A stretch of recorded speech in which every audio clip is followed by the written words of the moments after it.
It's the base. Speaking of Bang Bus, let's talk about Bang Bus NCAA. What? Segway God is back. Segway God is back.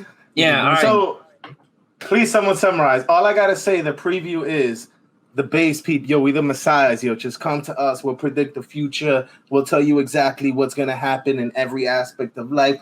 Corona, NC.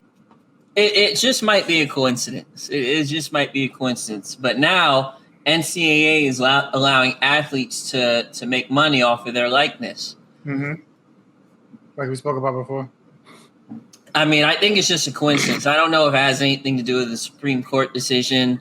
I don't know if it has anything to do with press. It might just be a coincidence. Maybe they're coming around. But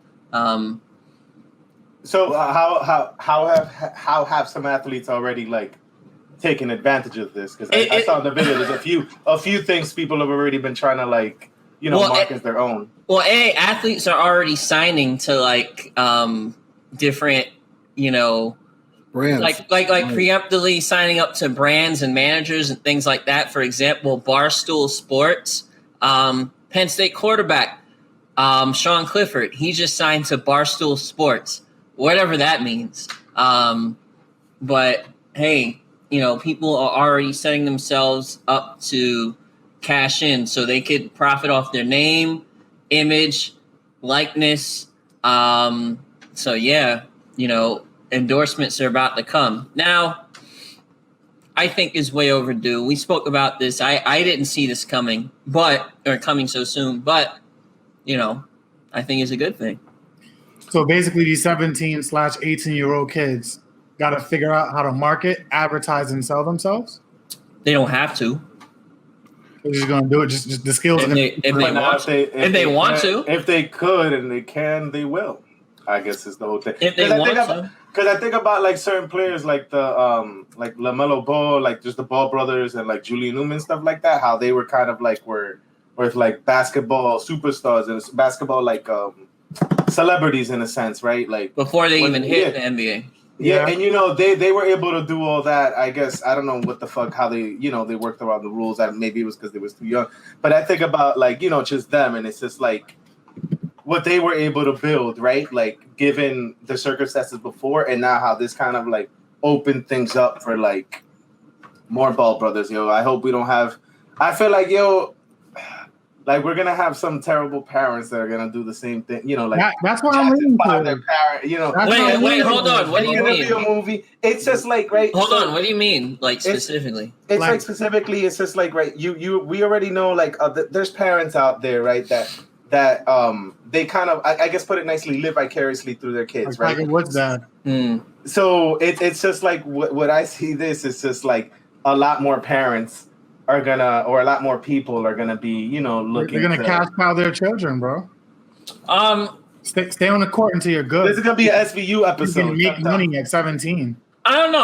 I mean, this is already happening just under the table. I mean, it's just the difference between it being formally recognized and it happening under the table and making examples of the few people that get caught, quote unquote. It'll be interesting how the NCAA deals. So it's kind of like I kind of make a sort of a connection. It's kind of weird, but you know how marijuana was legal for so many years, right? Now it's legal recreationally in New York, but how many people are in jail and prison because of convictions of marijuana? Are those going to get overturned? Similarly, NCAA athletes have been punished in the past for making money off their name, image, and likeness. Reggie Bush took his Heisman. They took his Heisman. Is he going to get his Heisman back? I mean, are there going to be like retroactive sort of same for the Fab Five decisions? Yeah. Man, Do you think there should be? Yes, absolutely. Absolutely. Yeah, there's no reason why Reggie Bush should have had his Heisman taken away. It's just my opinion, taken away in the first place. Like you're deemed the best college football athlete in the nation. Like, I don't know. I can't find. I've really thought about like challenging my own ideas and thinking of a good reason to keep. Go against this. Yeah, and I just can't think of a good reason. The only things I could possibly think of are maybe people taking advantage of young athletes and young athletes making poor decisions, but that already happens. So I mean that already happens. So what's the difference? I mean, at least some people will have the table. I mean, at least some people will have a chance now to take advantage of their skills, because the vast majority of college athletes, they mostly peak in college. Like most college players, they don't move on to the highest level of their respective sports, whether it be the Olympics, whether it be the NFL, NBA, whatever, respectively. Most of them peak in college, so why not take advantage of that? Imagine if Johnny Manziel, Johnny Football, imagine if, it'd be a wrap. Like he wouldn't have to play professionally, probably, because he was the biggest thing in American sports, and he never even touched the NFL. He came from money. It's a little bit different. His dad. Yeah. But I mean, like similar players like that. If you think of like, I don't know who else is big, like Cam Newton, Vince Young, like just these huge, college football players. Whether it be due to their player personality or both, it's like, they really could rake it in. What about the middle guy? What about the role player? What about them? We talked about this last episode. We did because what about them? What about the role player? He's a great. But what about them? He's on the court. He has good vision. He just doesn't score. He's not getting as much money. He's solid. But what about them? But, I mean, this whole thing that's like besides the point. That's irrelevant. Y'all ever watch the movie Blue Chips? No. I think that was Shaq's first movie, believe it or not, before Shazam and Steel and all those other crazy movies. Oh yeah. but the movie Blue Chips was amazing because it was ahead of its time. It was about the corruption of college basketball. Mm-hmm. So basically, you have this coach, Nick Nolte, who was in 48 Hours, one of my favorite movies with Eddie Murphy. He plays this coach that is trying to turn around a team that he used to have success, win national championships, but now he's like in that middle tier of like, all right, we're 11-11, or we're like 10-10 every year. He's trying to get over the hump. So he realizes that all the top schools, they're buying athletes. This is like the 90s. This is like early to mid 90s. It's like today, Pretty much like today. So this booster comes along. He's like, listen, you better turn things around, or else me and the rest of the administrators and the boosters and the board, everybody else, you're gonna be out of a job, bro. Wait, explain what a booster is for people who don't know. Okay, boosters are basically they're alumni. They're 9 times out of 10 or 10 times out of 10. They're really successful. They're super rich. Extremely rich. Like we're talking about CEOs, Fortune 500 companies. And in every show, they portray the booster as a shady ass. As a shady shyster. Wait, so what do they boost? Do they boost your cards? Do they boost your car? Like what do they do? What exactly do they do? They raise cargo faster. They raise money for the program, quote unquote, by any means necessary. That's why they're shady. It's usually. So anyway, so they fund. You explained that in the shadiest way I've ever heard in my life. No, so I still don't understand. I was very thorough. The booster funds the college program, the facilities, the equipment, the mascot, all that shit. That's what the booster basically is. A guy who's like, oh, this is my uncle's hall, like Mulaney Hall or some shit like that. It was provided by a booster. Absolutely. Yeah, I mean, it's not just tuition that's funding college athletics. Like that is a lie. All right, shady white man. It's again former alumni that raise money on behalf of the school. That's the plain layman's terms of what a booster is. But anyway, in the movie, and it's happened throughout history, and I'm pretty sure it still happens to this day. The boosters and alumni, they basically came to Nick Nolte. He was like, listen, coach, we gotta see something this year, or else you're gonna be out of a job. So he decides to basically give in. He never at any point in his career bought players, although he knows it was happening all over the country. He never bought players, but he's about to be out of a job, so he's like, "Fuck it, I might as well." So he ends up securing the services. What is that? He bought Shaq? Yes, they bought Shaq, Penny, and this other dude who used to be in the NBA, this tall white guy. So three of the top players in the country. He basically bought him. So for Penny Hardaway's family, his mom was a single mom raising like 4 or 5 kids from like I think the inner city of Illinois or Chicago or Detroit, I think. So bought her a house. The white kid from a farm, his dad was like, "Yeah, I want a tractor, and I want a duffel bag full of freaking $10 grand." So and the school gave it to him. And meanwhile, Shaq, forgot what they gave Shaq. I think they gave Shaq's mom or dad something similar. So anyway, it was all legal. That obviously against NCAA regulation or whatever. But that right there, that movie, that's one of my favorite movies. That right there was a real microcosm of what has happened for years in college athletics, as well as college football, college basketball, especially the big money makers, the big cash cows, like we talked about in the previous episode. Just shady shit, you know what I mean? But you look at that, you look at the history of that, and then you look at this ruling, and it's kind of like they're lifting the lid off of it. It's like, all right, well, rather than having to buy your dad a tractor, you can set up a pop-up shop for autographs close by the campus or in town during the season, and you can rake in as much money as you want because you're an All-American and you're on the program, whatever. Or we don't have to buy your mom a house to, you know what I mean? You can just set up a memorabilia shop or whatever of your high school jerseys or your college jerseys. You can set up a pop-up shop and make some money instead of us giving it to your mom, you can the money that you make from it, you can give to your folks. Hire Ugo for ideas for college athletes ideas. Hire Ugo at the U. Yo, you know what I'm thinking about? Like now that they're like opening up, like I guess the floodgates for them to earn some money beforehand, it's like they're also able to kind of like build value around themselves. So I wonder for like the superstars specifically, like what that means for their contracts going into the NBA. Just because like they're able to really on paper like accumulate, right? Like a certain amount of wealth, a certain amount of brand recognition. So like, again, thinking about like specifically the superstars, right?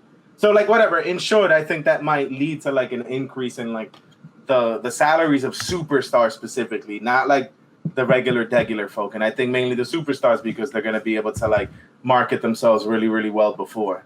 Well, football got ahead of this. They got ahead of the curve because it was out of control, like especially in the 2000s. I think when Sam Bradford, Heisman Trophy winner, quarterback out of Oklahoma, he signed his rookie contract was something crazy, like $60 million, and he never threw an NFL pass.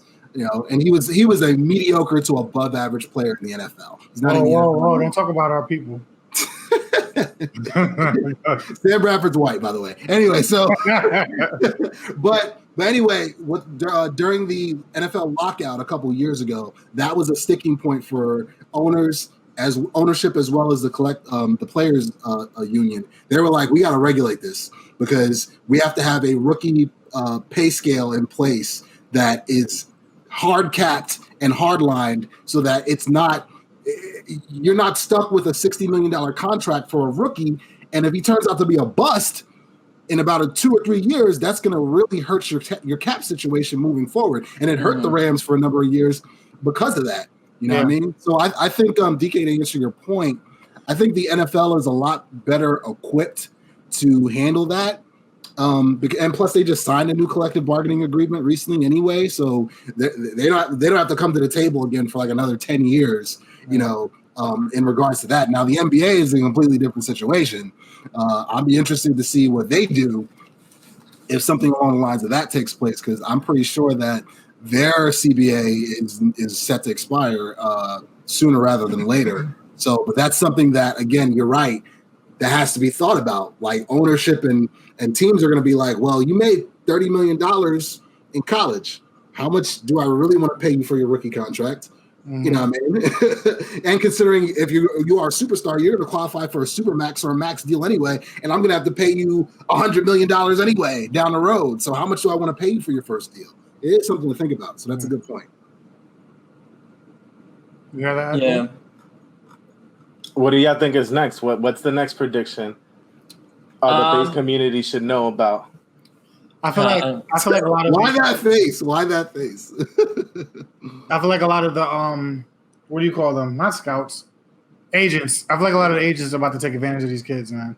Facts. Big facts. I feel like they're about to big facts run through these teams. I feel like it might be a little harder, like just because like now they have to do it out in the open as opposed to behind the scenes. Like at least I'm being just optimistic about it because like Ed Boy brought it up, right? Like it's happening behind the scenes. We all know that shit. It's just like at least if it's on paper now, you know, maybe it'll be better. I mean, business for him. Now go ahead, boy. I talked a lot.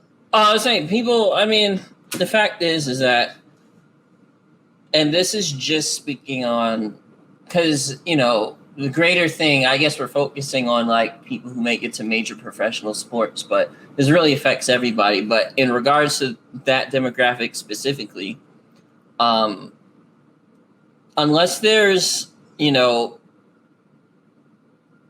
things in place to educate athletes, and I think pretty much every major professional sport has a program that rookies have to go through in regards to dealing with their finances and things of that nature. Regardless, a large percentage of these athletes go broke anyway. You know, the fact is, if you give young people money, or not just young people money, people in general money. 80% of athletes go bankrupt within 5 years of like finishing. Yeah, and you know, and what the average lifespan of an athlete or like career lifespan is is 2 to 3 years anyway. You know, and those are the guys that actually get drafted and picked up. So, yeah, I mean, that can't be helped unless there's some sort of concerted effort. I would say specifically by maybe the universities are in a good place to do this before they even make it to professional sports. You know, to maybe catch, you know, decrease that. But that's always going to be a problem. For the greater narrative in general, you know, this isn't just like big endorsements. Like there's going to be, you know, local stores and stuff that you can get endorsements from. Like a couple of anecdotes, University of Miami, Derek King, he signed an endorsement deal with College Hunks Hauling Junk, like, which is like a local thing. There's a guy, Iowa basketball player, Jordan Bohannon. He paired with Boomin' Iowa Fireworks for a meet and greet session. You know, you could just basically just show up to an event and make money. Get paid. It's like celebrities, how celebrities do walk through clubs. Mm-hmm. These athletes are just pulling up to whichever and just smiling. You know? It could be. I mean, it could be that. It could be any number of things. It could be you being able to start your own brand. It's like, okay, I don't really care to be a professional athlete, but I want to use my status as a college athlete to build like a sports brand or something like that. It's not giving my ideas for free, everyone. You know, it's already happened. I'm positive that's already going down. But yeah, it just gives them opportunities that in my opinion they should have had to begin with. Hey, if any athletes are out there and you guys want to start a sports-only podcast and you don't know how to get started, come to us. We'll teach you. Base. Come to the base sports, yo. We got you. Dique Deportes. Nah. It's just, it's just to go off of Ed Boy's point. It's the irony, too, because when you think about it, if you make contact with an agent at all while you are still enrolled, the second you make contact with an agent, send them a text, screw a call or an in-person meeting, you're automatically ineligible. If you make any type of contact with an agent, you're ineligible. But now you can make the argument that, listen, if I've got 2 or 3 or 4, or God knows how many endorsements, if I'm like a top tier 5-star recruit and I'm on the face on the program, I'm in all the freaking commercials on ESPN and Fox and so forth, and I've got all these endorsements that fell in my lap now, and I'm only going to play if it's college football 2 years or 3 years, or in college basketball 1 year. I'm obviously going to need to hire somebody for that. So am I still going to be ineligible if I hire somebody to help oversee that? They're going to that's something that they're going to have to take into account for sure. You know what I mean? Would y'all stay on the team longer and dominate more so you can make more money on the college team instead of going to the NFL or the NBA? What do you mean? So like say I'm the Reggie Bush of 2022, right? Okay. And I'm doing well in my first year. Should I stay for year 2, 3, and 4 and just keep dominating and making money off of my likeness? It depends. If you want to go to the NFL, probably not. Yeah. You probably want to go as soon as you're eligible for the NFL, because if you get injured, let's say your junior year when you could have went to your NFL year, sophomore year, then it's kind of like womp, like, you know. So it's case by case, basically. But yeah, it's case by case. It depends. But if I'm a solid role player, we joked about this earlier. If I'm a role player and I've had that conversation already with my coaches and my trainers, that listen, you're probably not going to make it. If you even do make it, you'll be undrafted, fighting for a spot on a practice squad or in the freaking G League at best. I'm staying all 4 years, and I'm freaking going to Big Bob's fireworks and getting as much endorsement money as I can. That's what I'm doing. So being that like sports teams are, they're really about making money, do you guys think it'll affect like people's brand would make it so that worse players get into the NBA just because they kind of bring a strong fan base and are able to like generate a certain amount of money for the brand? No. I've never seen that. I've never seen a star player with a good fan base. Because you still gotta be able to play. You still have to have skill. Yeah, right. You still gotta play, bro. Yeah. No one's ever heard of basketball players or sports players that are like overrated. Even they pay too much money. Even when Wait, hold too on. much money. Hold on. And that they're not that good. Go ahead, boy. Go ahead, boy. Because I'm gonna go in when you're done. I would say no for the most. Nuts, bitch. Sorry. I say no for the most part because they're pretty close. I mean, maybe for like a gimmick or something. Like I think the Mets signed Garth Brooks or something to like a minor league team or some shit like that. But I think Tim Tebow. You said Garth Brooks? No, Garth Brooks to the Mets. This was years ago. What? Before Tim Tebow? No, yeah, the country singer. You gotta be kidding me. You know the guitar, bro. You don't remember? Like, I know the Yankees signed Billy Looks like Crystal. you guys don't know everything about signing people to sports. I know the Yankees signed Billy Crystal in spring training to like a day for him to live out his dream as a baseball player. And he had that bat and everything. He played the field. And even Will Ferrell, he got signed for a day. Michael Jordan got signed too, and he was trash in baseball. Actually, but he brought a certain brand with him. I watched the 30 for 30. He wasn't as bad as like. Nah, he was bad. He was bad. He was bad, but he wasn't as like terrible. He kept dribbling the baseball, son. He tried to dunk the baseball. He tried to shoot it. Yeah, but yeah, no. He in the year 2000, he was a part of the Mets. He went 1 for 39. What? He went 1 for 39 with a .025 average. But he did have one hit against the Kansas City Royals. He had a hit. Can't take that from him. But yeah, for the most part, sports franchises are, meritocracies in the sense that for the most part, the better they perform, the more bottom line that they have, the better their team performs. Basically, the better they do, the more money they make and the more their team is worth. So yeah, I doubt that would happen. Especially for small market teams, they'll probably want the best players possible because there's already sort of a bias towards New York, LA, Chicago, whatever. They're not gonna forego, like a Heisman for like some popular whoever. That's not gonna happen. Now somebody can be really good in college and be hyped up to be like that guy. Yeah, that could happen. But that happens all the time. That happens all the time. That happens every year. That happens every single year, every year. And then gets to the league and they're just trash. They're just not good. I.e. Johnny Manziel. He was a first round pick. But yeah. How do you if you looked at him in college, he looked like he looked like that dude. Yeah. And then he wasn't, because he's living that party. He was living that celebrity lifestyle before he was even, you know.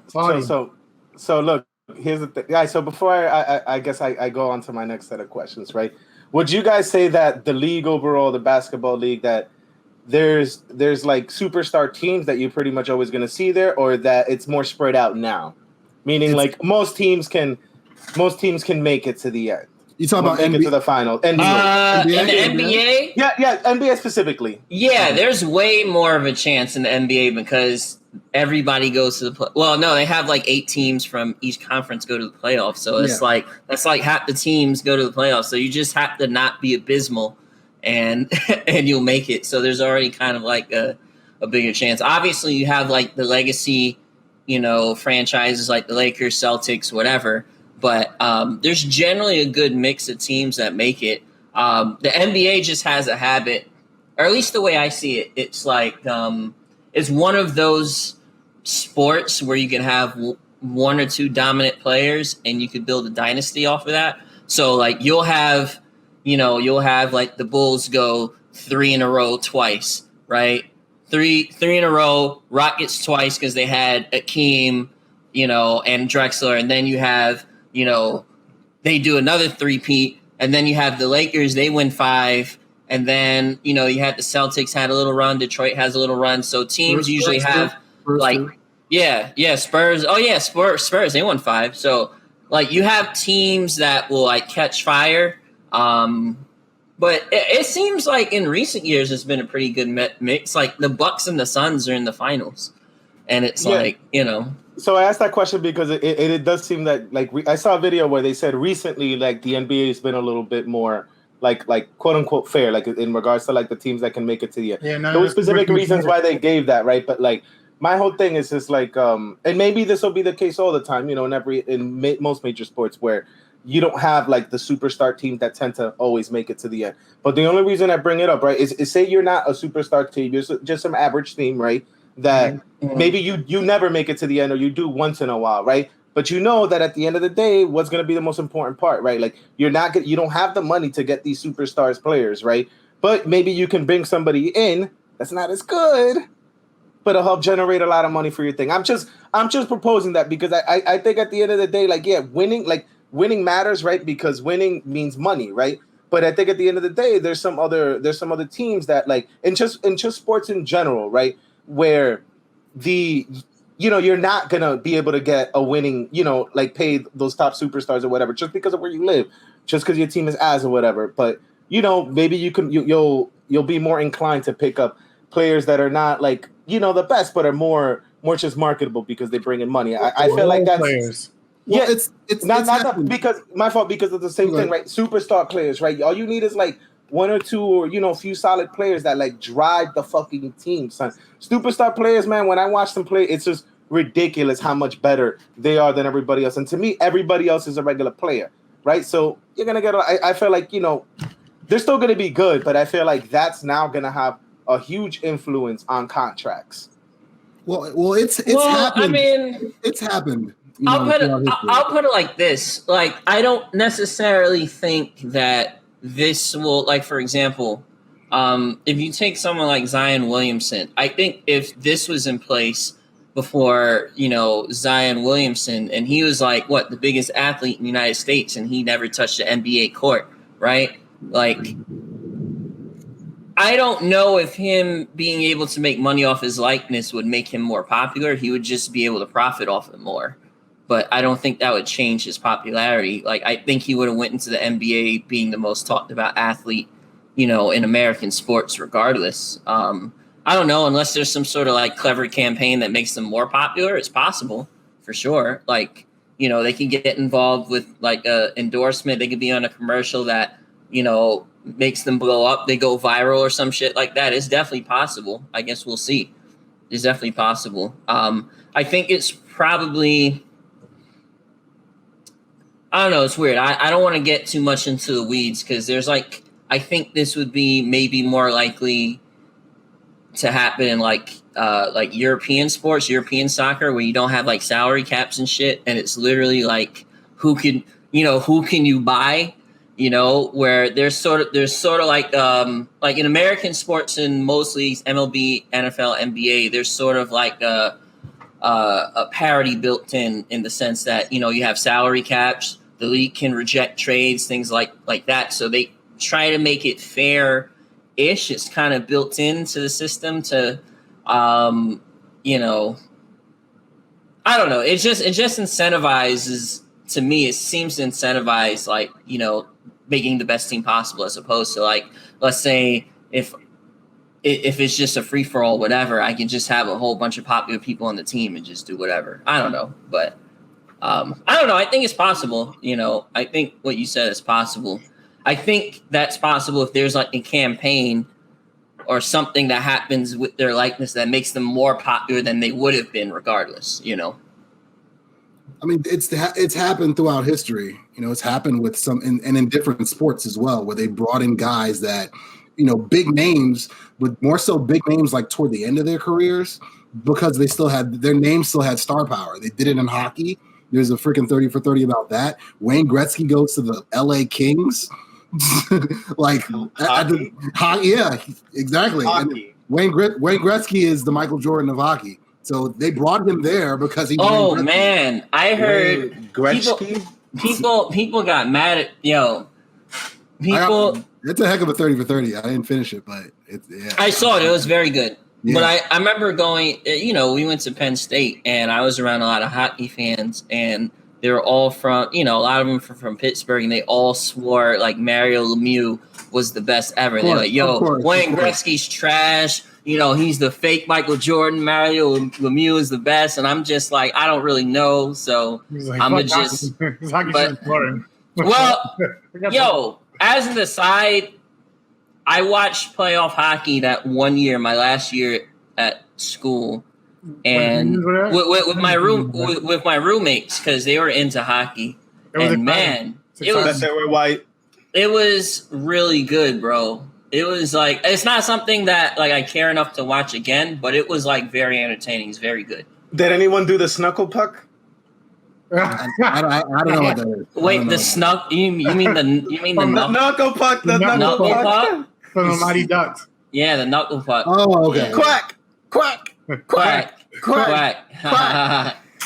But I mean, but to add to that point, aside from Wayne Gretzky, they've done it in basketball, they've done it in football. I mean, Deion Sanders, one of my favorite players of all time, he goes to the Washington Redskins. He was like 33 or 34, like definitely way past his prime. But the Redskins are just like, yo, now they're the football team. Always don't know him as the Redskins. They're just like, it's Deion Sanders. He's going to bring attention. He's going to put butts in the seat. And he did because it's Deion Sanders. But, you know, they knew. Like anyone with half a brain knew that, okay, he's not, you got him in his like 10th or 11th year in the league. He's still not that guy. You know what I'm saying? And even Emmitt Smith, really my real all-time favorite. He played for the Arizona Cardinals his last 3 years. Mind you, he was like 30 or 31 as a running back. That's the equivalent of being like a 50-year-old.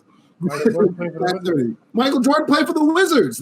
That's a perfect example too. Yeah, but that was a marketing move. But he was still viable as a player, though. He was cooking. He was cooking, but was he Jordan? Like he wasn't Chicago Jordan. Exactly. Yeah, he wasn't Chicago. He wasn't Chicago Jordan, but that's what I'm saying. But that went into the decision making of the ownership by Washington. They're just like, well, we don't even know if we're a playoff team, and they weren't a playoff team, but it's still Michael Jordan. We're gonna have this place packed, and they did. Yeah. And they did. And sold a ton of merchandise off of it. So to go off of DK's point, it happens. It's happened throughout history in all the major sports where a certain year will come around and ownership will be like, well, we're probably not going to win the championship this year, but how do we do revenue wise last year? Who's a free agent? Let's take a flyer on a guy and see if we can see if we can like double last year's revenue with tickets and merchandise for this 1 year, and then go to the draft and start all over from scratch anyway, which happens all the time. So DK, you're right. It's all. I'm just glad that Space Jam happened and that he changed his mind and he came back. That's funny. Like generally it would be a guy that already was the shit at some point. like a Michael Jordan or Allen Iverson, Denver Nuggets Iverson.